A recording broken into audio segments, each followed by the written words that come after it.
به نام خدا سلام. این هفته داریم درباره نفت، نفحات نفت و مصاحبه نفت صحبت میکنیم. این هفته داریم درباره مشکلات فرهنگی برآمده از سازوکار نفتی صحبت میکنیم. به گمان من در تعریف دقیق‌تر بایستی گفت نفت همان دولت است و البته دولت همان نفت است.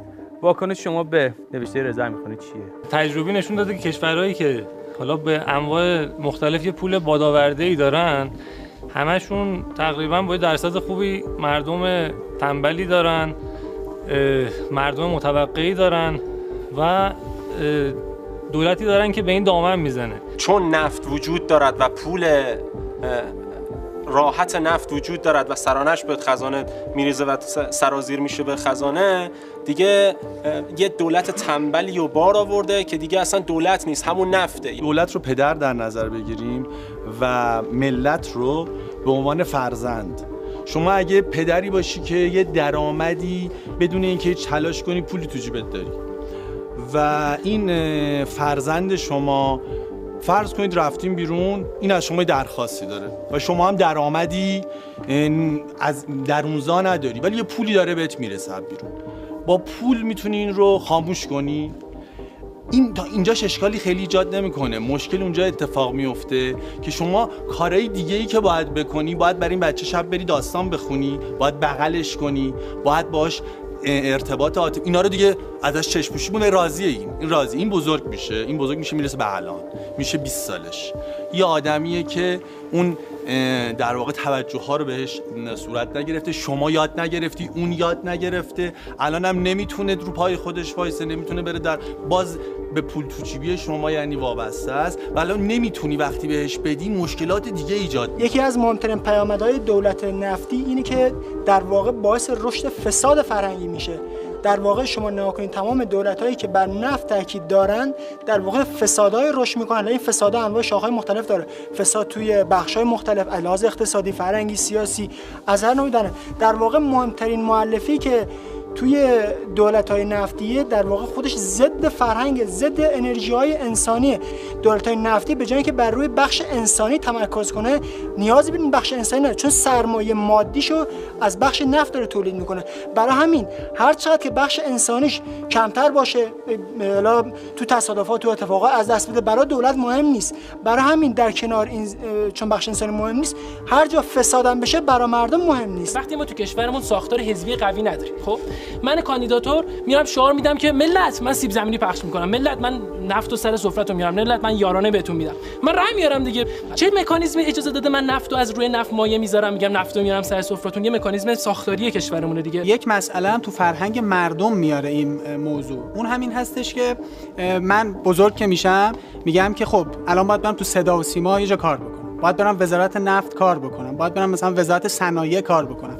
اگر از ابتدا این نفت به کمک می اومد که ما یک در واقع فرهنگ سازی در مردم ایجاد بکنیم، یک تسهیلگری، نقش تسهیلگری رو ایجاد کرده بود که جوونی که بزرگ میشه به فکر این باشه که من خودم میتونم چی کار بکنم، نه اینکه اون نفته چه کمکی به من بکند که من به یک جا برسم. این کمک کننده. مشکل اصلی بحث امید به نفته، یعنی تا وقتی جامعه ما به نفت امید داشته باشه این مشکلات ایجاد میشه. وقتی وزیر نفت میاد میگه که ما اولین کشور از لحاظ منابع نفتی هستیم، منابع انرژی هستیم، مطمئنا این امید توی مردم ایجاد میشه آقا نیازی نیست ما کاری انجام بدیم. خلاصه‌ای بود از بحث‌های دیشب ما که حول محور کتاب نفحات نفت رضا امیرخانی شکل گرفته بود. در نفحات نفت رضا امیرخانی راه‌حل‌های ارائه میده برای حل مشکل دولت نفتی که تنه میزنه به بازار آزاد و بخش خصوصی و اینجور چیزا، به اون فرایندی که میخواد دولت رو کوچیک بکنه به نفع بازار و مارکت. اصطلاحاً میگن نئولیبرالیسم. اما یا نئولیبرالیسم تنها راه کوچیک کردن دولته؟ این سوال من از مهمان برنامه امشب جیوگی.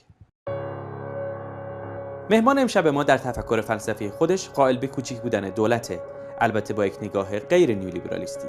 او خودش رو یک آنارشیست خطاب میکنه. آنارشیست برعکس اونجوری که در ایران ازش هرج و مرج برداشت میشه، یک نوع تفکره که اعتقادی به وجود چیزی به اسم دولت نداره. آنارشیست‌ها دولت مدرن رو مانع خلاقیت فردی میدونن و حرفشون اینه که به جای دولت خود مردم باید اداره امورات خودشون رو بر عهده بگیرن.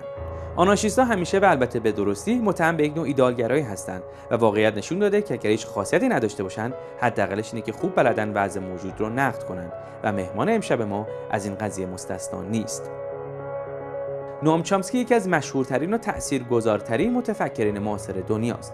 او متولد سال 1928 در ایالت فیلادلفیای آمریکاست و همکنون استاد بازنشسته دانشگاه MIT است.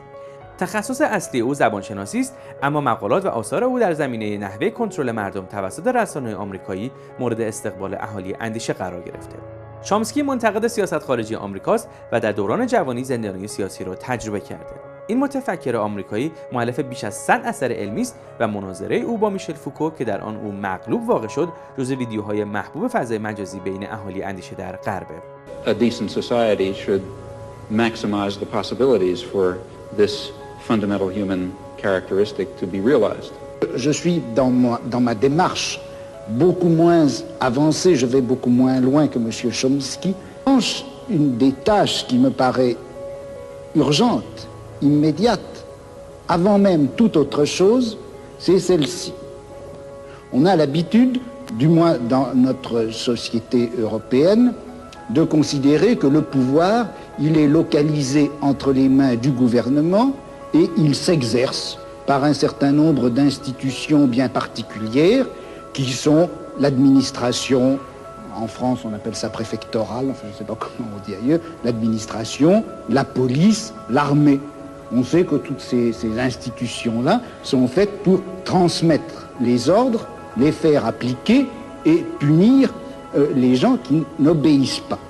Mais je crois que le pouvoir politique, il s'exerce encore, il s'exerce en outre, de plus, par l'intermédiaire d'un certain nombre d'institutions qui ont l'air comme ça de n'avoir rien de commun avec le pouvoir politique, qui ont l'air d'en être indépendantes et qui ne le sont pas. On sait bien que l'université, d'une façon générale, tout le système scolaire, qui en apparence est fait simplement pour distribuer le savoir, on sait que cet appareil scolaire est fait pour maintenir au pouvoir une certaine classe sociale et exclure des instruments du pouvoir toute une autre classe sociale. او امروز در سن 88 سالگی جلوی دوربین جیوگی قرار گرفته. مهمان امروز من نوام چامسکی است. خوش اومدید آیه چامسکی به برنامه جیوگی. فکر کنم این اولین باری باشه که شما دارید با مردم ایران رو در رو گفتگو میکنید. امیدوارم که علیرغم این فاصله ها و فضای مجازی و ترجمه ها گفتگوی خوبی رو با هم داشته باشیم. Very pleased to be able to do so. شما استاد زبانشناسی هستید و تبحر شما و تخصص شما زبانشناسی هست. اما شما درباره مسائل دیگه از جمله سیاست خارجی صحبت میکنید. چه ربطی وجود داره بین زبانشناسی و سیاست خارجی؟ You mean what connection is there between my professional work in linguistics and speaking about foreign policy? None. Issues of foreign policy and political affairs generally are open to any informed person who wants to take the effort to understand them. It's not quantum physics. There's no experts. There are people who pretend to be experts, but in fact the material's open, available. One can research it, discover the sources, and enter directly into a political analysis and engagement. It's a task for every citizen and one that anyone can undertake at whatever level of complexity and intensity they choose. بعضی ممکنه این رو به حساب میان رشته‌ای بودن شما بذارن. اینکه شما یک استادی هستید که هم میان رشته‌ای فکر می‌کنید، هم می‌نویسید. آیا شما خودتون رو یک استاد میان رشته‌ای می‌دونید؟ آیا میان رشته‌ای بودن رو توصیه می‌کنید؟ You should investigate what the problems demand. If you're studying a technical problem of the history of Indo-European, there isn't much point in a multidisciplinary approach. If you're studying U.S.-Iran relations, there are many factors of all sorts that enter. What kind of approach you pick depends on the problem you're addressing. There's no general answer. Depends what you're looking at. ما یک مفهومی داریم در ایران که جدیداً مد شده و در واقع سیاست‌های دولت کنونی رو بعضیا منتسب میکنن به این مفهوم. در آکادمی غربی هم این مفهوم الان خیلی رواج پیدا کرده و اون نیولیبرالیسم هست. نیولیبرالیسم چیه؟ What is neoliberalism?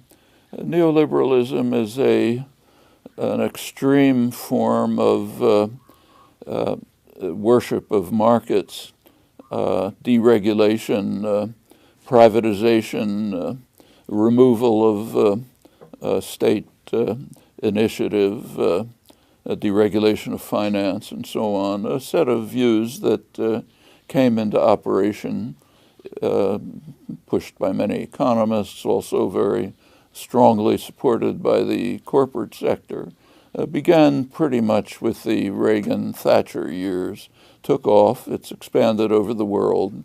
It's been extremely harmful almost everywhere. There's been resistance to it. In Latin America, which was one of the most obedient followers of the doctrine, was devastated. Just as Southern Africa was, Latin America began to respond, pulled out of it in the last 10 or 15 years, not completely, but significantly. In Europe, it's taken the form of imposing austerity conditions under recession, which is a recipe for disaster, as even the economists of the International Monetary Fund recognize, though not their political actors. They're different from their own economists. In the United States, it's led to about 30 years of essentially stagnation or even decline for the large majority of the population, the poorer part, along with extraordinary wealth for a tiny fraction of the population. Now, the claim that they're relying on markets is a total and complete fraud. They're relying extensively on powerful state intervention, but for the benefit of the wealthy and the powerful. And you can see that very clearly. So one of the leading phenomena of the neoliberal era is the vast increase in the scale of financial institutions. If you go back to the 1960s and the 1970s, banks were banks. You know, somebody deposited money in them, they lent them to someone else to start a business or buy a car or whatever. Beginning in the 1970s and taking off dramatically in the 1980s and later, they're barely banks anymore. They're huge financial institutions involved in speculation, complex financial instruments which deceive the public into undertaking highly risky and costly actions like subprime mortgages. Deregulation began in the early 80s. There were no financial crises before that. Legislation had constrained financial institutions. As soon as deregulation started, advocated by the economics profession, by the wealthy, and so on, you get one financial crisis after another, each one worse than the last. We may be heading into another one right now. Meanwhile, the financial institutions became almost half of total corporate profits in the United States. Huge phenomenon. Where are they getting their profit from? Well, actually, that was studied by the International Monetary Fund, technical paper. They studied the 6 largest U.S. banks, J.P. Morgan Chase, Citibank, the others. Turns out that almost all their profits come from the taxpayer. The mechanism is an implicit government guarantee that they will be rescued if they get in trouble. Now, that does lead to the bailouts, which people notice, but that's a small part of it. It means they get cheap credit, they can get easy access to money, they get incentives to carry out risky transactions which are profitable, but then when they collapse, they're bailed out. It amounts to a subsidy of maybe $80 billion a year, according to the business press. And it's the same throughout. So it's not that they're turning to the market. They're turning to a particular form of state capitalism designed for the benefit of the wealthy and the powerful and the corporate sector. That's neoliberalism. یکی از اهداف این برنامه دعوت به کوچیک کردن دولت بوده، اینکه ما باید اراده های خلاق رو ترویج بکنیم در جامعه. آیا مدلی وجود داره که ما بتونیم دولت رو کوچیک بکنیم اما در دام مدل های نیولیبرال نیفتیم؟ If the state, you can make the state small if there are no other predatory, destructive institutions, but there are. When you have private enterprise and capital concentration in the private sector, it's necessary to have the state simply to defend against their practices. So there's an image that's used by working groups in Brazil and elsewhere. It's called living in a cage. You're in a cage. There's a saber-toothed tiger outside. That's the corporate sector. The cage is the government. You don't like the government. You'd like to make it smaller. But you need the cage to protect you against the bigger threat that's outside. So as long as you have private concentrations of capital, the public needs to be protected. Deregulation is a perfectly good example. As I said, as long as banks were regulated by the state, there were no financial crises. As soon as deregulation began under the neoliberal principles, you get crisis after crisis, and it's the public that pays for it. The perpetrators, the big banks, they do fine. They came out of the last crisis bigger and richer than ever. They're responsible for it, but they're bailed out by the taxpayer, so they just get bigger and richer and richer. That's state. It makes good sense in the longer term to eliminate and reduce state power, but only when you get to the point where it's not needed to protect the society against a much greater danger. یکی از مشکلاتی که ما در ایران داریم نفتی بودن دولته. این که اقتصاد نفتی خلاقیت‌ها رو از بین برده، اجازه نمیده انرژی‌های مختلف، اراده‌های مختلف به صحنه بیان و جامعه ما رو بسازن. و این توسط خیلی از محققان نقد شده، از جمله رضا امیرخانی که از قضا مهمان شماره 0 برنامه جیوگی بود، برنامه حالا مثلا اول ما. او هم مثل شما آنارشیست، البته با رویکرد گفتمان انقلاب اسلامی. او وقتی میخواد راه حل ارائه بده، راه حلاش تنه میزنه به مفاهیم بازار آزاد و اقتصاد نیولیبرال. و من همیشه به این فکر کردم که آیا یک مدل توازنی وجود داره که ما بتونیم دولت رو کوچیک کنیم اما دولت همچنان قدرتمند باشه که بتونه ما رو در برابر مثلا هجمه خارجی حفاظت بکنه. در این حال اراده‌های خلاق کار خودشون رو انجام بدن، دولت همه جا دست و پاگیر نباشه، بخش خصوصی هم یک استقلال نسبی داشته باشه، ولی خب همه جا رو نیاد بگیره، مثلا مثل مدل آمریکا و غرب. آیا مدل توازنی وجود داره؟ آیا ما میتونیم به این توازن بین دولت کوچیک اما قدرتمند، بخش خصوصی نیمه مستقل و این اراده‌های خلاقی میخوان انرژی انقلابی داشته باشن و میخوان کار خودشون رو انجام بدن و دولت رو مانع خودشون نمیبینن وجود داشته باشه، آیا ما میتونیم به این مدل توازنی فکر کنیم؟ Yeah. There's no general answer to how strong the state should be. It depends on the nature of the society. You cannot pick one piece out of a complex social economic system and say, let's fix that. Everything is interdependent. So if suppose that, say, the state in Iran, state control of Iran was weakened and the oil was put into the hands of international energy corporations, that would be much worse for Iran. خب بریم سراغ تخصص دوم شما، سیاست خارجی. آیا تفاوتی وجود داره بین سیاست خارجی بوش در نسبت با خاورمیانه و اوباما؟ آیا این دوتا با هم فرقی میکنن وقتی داریم درباره خاورمیانه صحبت میکنیم؟ Yeah, there's a change. I mean, Bush, it's more or less back to something more or less normal. The Bush administration went way out to an extreme of aggressiveness and violence.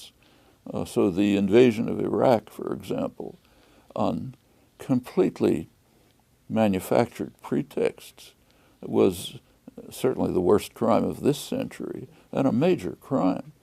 I mean, the belief of the sort of what they called the neoconservatives who ran the Bush administration, Cheney and Rumsfeld, was they were simply going to make history.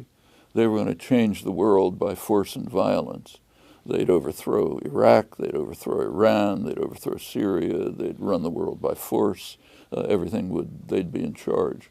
What they did was hit a fragile system with a sledgehammer and cause enormous damage. I mean, they killed hundreds of thousands of people, created millions of refugees, ignited a sectarian conflict which had not existed before and is now tearing the country apart, tearing the region apart. And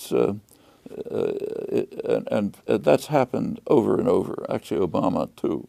So the attack on Libya was similar. There was a settlement in Libya at the time that NATO decided to attack. Actually, France was in the lead in that case. England followed, the United States followed. There could have been a peaceful settlement, which in fact was initiated by the African Union. And it could very well have worked. Instead, what they did is decided to become the air force of the rebels, smash the country, another sledgehammer hitting a complex society. Now the country is a total wreck in the hands of warring militias. It's been a center for the huge flow of arms and jihadis to the Middle East, to Africa. In fact, the worst terrorist atrocities in the world right now happen to be in Africa, most of it flowing out of the Libyan catastrophe. That's what happens when you take complex social systems, which of course you don't understand, and you simply smash them and hope that you're going to rule them. What you do is cause enormous damage. Now, Obama has moved back to a somewhat more restrained position, which I think is basically the right direction to pursue, not enough. They have to turn to diplomacy, negotiations, dealing with the roots of conflict, not just hitting them with a hammer and hoping they'll go away. And in that way, some of these terrible problems in the Middle East may be able to be ameliorated. Actually, the whole region is in a horrible state, worse than it's been for a long time. But I think that there are good things that can come out. So take, say, ISIS, which is a total monstrosity. But one thing they've done is something that should be done. Begin to unravel the effects of the Sykes-Picot Treaty, the imperialist treaty of the arrangements during the end of the First World War between France and Britain, which carved the region up in ways that were very harmful to the populations and paid no attention to their interests. It was just done for the interests of the imperial powers. So, for example, Britain wanted the oil fields in the north of Iraq, so that was taken and put into Iraq, area around Mosul and so on. Kuwait was established to prevent the new state of Iraq from having reasonable access to the sea, so it would be under British control. France did the same in Syria and Lebanon. It's wreckage. And that's now coming apart in very ugly ways, but maybe something good could come out of it. من کنجکاوم نظر شما رو درباره مذاکرات هسته‌ای ایران و غرب بدونم. نظر شما چیه؟ درباره مذاکرات چه فکری میکنید؟ They're better than nothing, and I'm glad that they took place. But, and in fact, Europe is very satisfied with them and is establishing much closer relations with Iran. There are some real questions. For example, there would be very simple ways to deal with whatever threat Iranian nuclear weapons are supposed to pose, which is an interesting question in itself.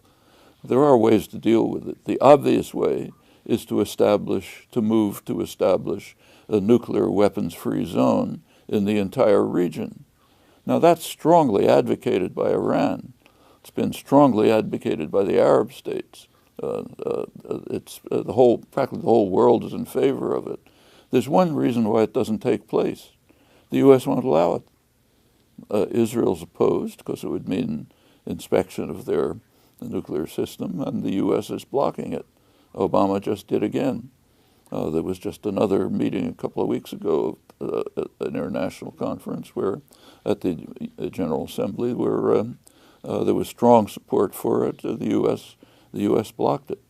And there have been, in Turkey, Brazil, and Iran reached a pretty sensible arrangement. 2010 was blocked by the United States.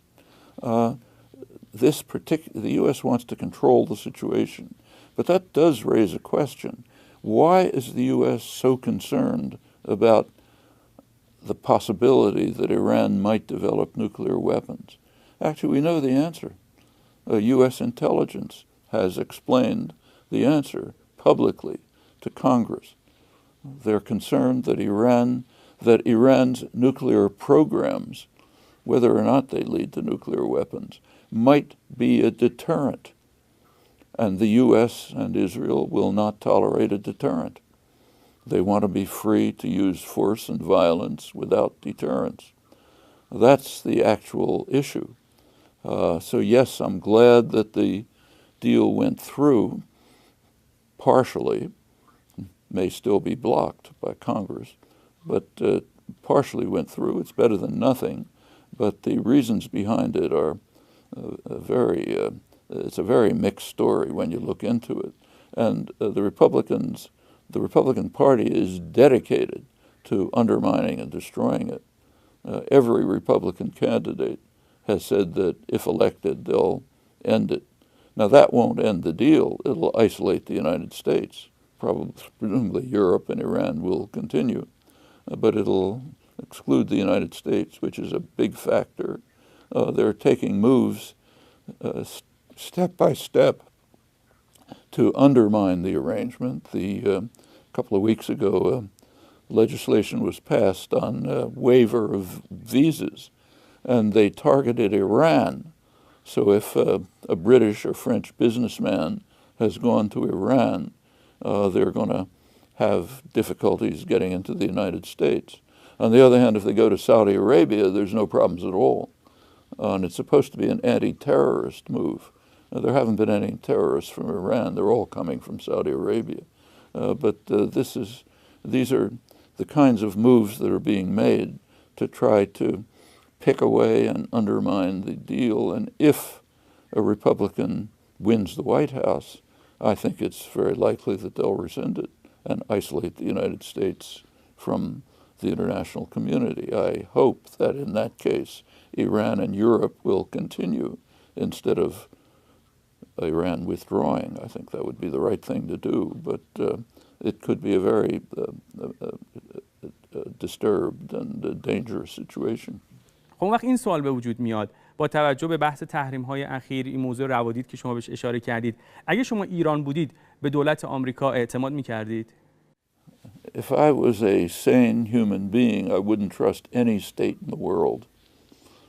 You should never trust systems of power and domination. You don't trust states. When you look at what they're doing, why they're doing it, what the interests are, what the power systems are behind it, and you draw conclusions about the best way to respond, but not trust. خب به عنوان سوال ما قبل آخر میخوام درباره عربستان صحبت بکنیم. ما میدونیم که غرب و به طور خاص آمریکا برای مدت طولانی حامی عربستان بوده. چه چیزی این حمایت رو توجیه میکنه؟ Well, if you ask the question what justifies it is not the right question. Nothing justifies it. The question is what explains it. Well, what explains it is pretty straightforward. Back in the 1930s, it was understood that Saudi Arabia has extraordinary reserves of fossil fuels, and it is what they called one of the greatest material prizes in world history, as the State Department described it. During the Second World War, there was a kind of a mini-war going on between Britain and the United States as to who would control Saudi Arabia. The U.S. was, of course, far more powerful, so it won out. Ever since then, Saudi Arabia has been a prime close ally of the United States, both because of its enormous energy reserves and its geostrategic position. So that's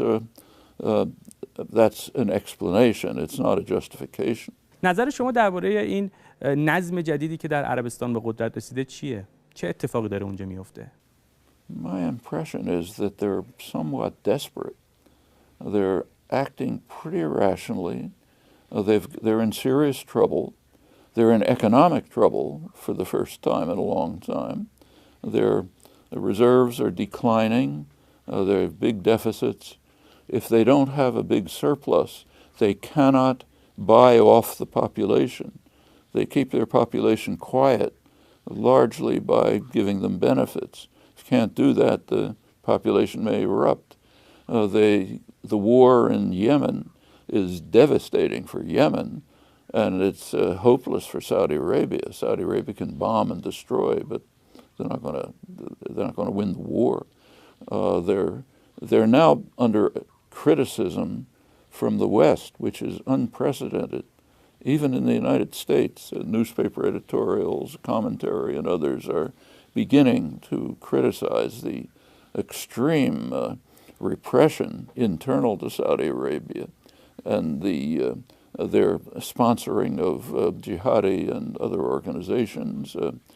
Commentators have pointed out accurately, the best commentators, that, quote Patrick Coburn, the Wahhabization of Sunni Islam is one of the most dangerous developments of the modern era through, first of all, plain funding of extremist groups, then building Quranic schools, madrasas, radical clerics all over the world, radical mosques. It's had a terrible effect in much of the Sunni world, and that's now becoming recognized. And I think with all of these things happening, the Saudi leadership is kind of flailing. They're trying to find a way to deal with it and acting in, I think, pretty irrational ways. So is Iran. The murder of the cleric was a crime, of course, but the Iranian reaction was a bad mistake, as I think the government recognizes. They fell into a trap. That was the Saudi trap. Best not to fall into it. They're in trouble, and I think one reason why the West loves them is they're an enormous source of armament. The United States, Britain, and France are pouring arms into Saudi Arabia. Their arms industries are making huge profits. And as long as the Saudi economy continues to function, yes, there'll be support for them, but it is eroding. And I think the Saudi leadership is deeply concerned about that. خیلی ممنون آقای چامسکی. اگر پیامی برای مردم ایران و به خصوص جوانان دارید خواهش میکنم بفرمایید. Be courageous, be hopeful, look forward to a better future. It'll be hard to achieve, but with dedicated, honest struggle, I think a lot of progress can be made and Iran can become one of the great civilizations of the world once again. اگر مردم ایران شما رو به ایران دعوت بکنن، دعوت اونها رو قبول میکنید؟ به ایران تشریف میارید؟ Oh, I'd very much like to come. It's hard for me to work out foreign travel. There's an enormous number of invitations and a limit on what I can do. But I'd love to be. I've been hoping to come for a long time. از شما تشکر میکنم که در این گفتگو با من همراه بودید و خیلی ممنون که دعوت جیوگی رو قبول کردید. خدا نگهدار. Thank you. خیلی ممنون که با یک جیوگی دیگه با ما همراه بودید. ای کاش میشد این مصاحبه رو در رو انجام داد تا خاصیت چالشی جیوگی حفظ بشه. شاید هم میشد یه سری عکس آماده کرد بهشون نشون داد و بگیم که منظور شما چیه، ولی خب به هر دلیل این اتفاق نیفتاد. تا فردا شب که می‌خوایم بحث رو ادامه بدیم، فعلا خدا نگهدار.